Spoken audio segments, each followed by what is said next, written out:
I rise in opposition to the rule and to the underlying bill, but it pains me to do so. As the record will reflect, I and most of my colleagues in this body have supported repeated extensions of unemployment benefits. And as I told my constituents yesterday, I was anxious to do so again. American families are hurting. This economy is struggling in the aftermath of the worst recession in a quarter of a century. And as my colleague just suggested, this economy is also struggling in the midst of the failed economic policies of this administration and this Congress. Millions of American families are struggling to make ends meet. Since the passage of the so-called stimulus bill, 2.6 million jobs have been lost, and unemployment hovers near 10%.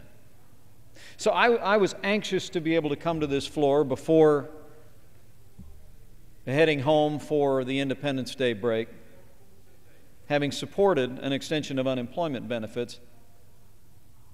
But I rise in opposition because I think what the American people expect us to do is what they've been doing at kitchen tables and sitting around desks in small businesses and on family farms, and that is making the hard choices.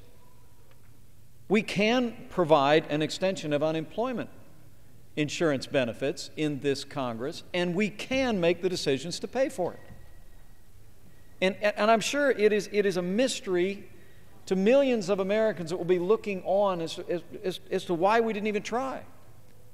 This Democrat majority, after adopting so-called pay-go rules, after hearing from so-called fiscal conservative members of the Democrat majority early in this Congress about how we were going to pay for what we spent, now has waived their own pay-go rules to add $34 billion to the national debt. And I just have to think millions of Americans are asking why.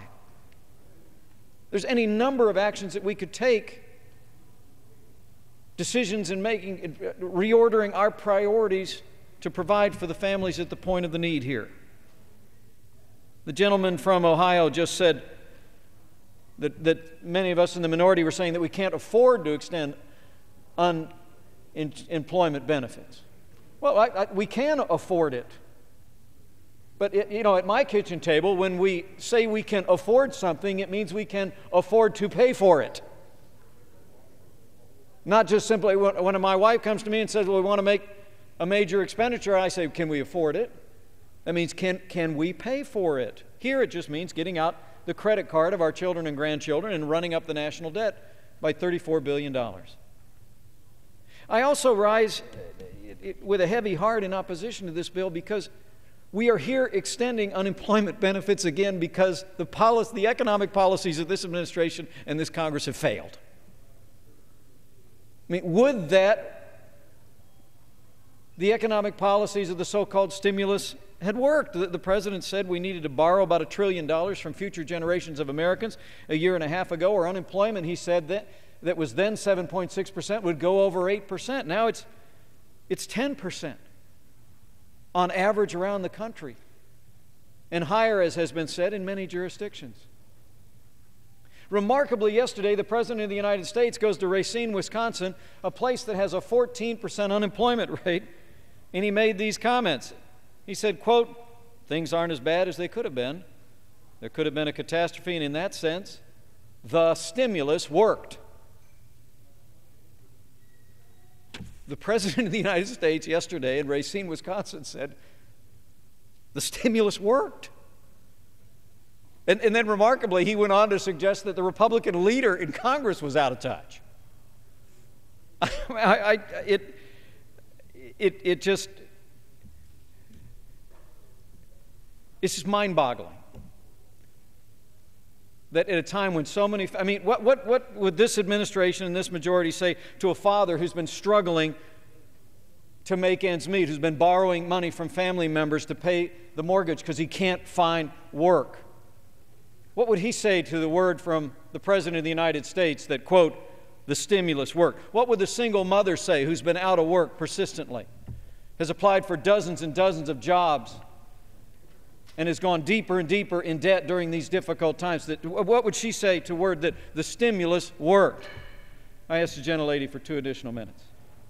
I can give you one additional minute. The gentleman is recognized for an additional 1 minute.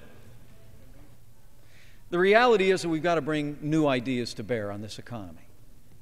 The American people know what's necessary to get this economy moving again. It's fiscal discipline in Washington, D.C., and it's fast-acting, across-the-board tax relief for working families, small businesses, and family farms.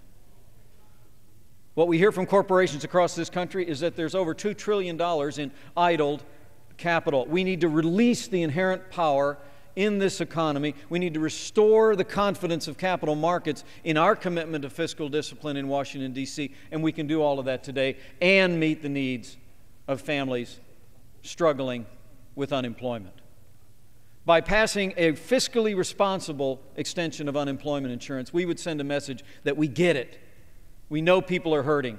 We know the policies aren't working. But we want to practice fiscal responsibility. And for heaven's sakes, let's stop saying the stimulus worked.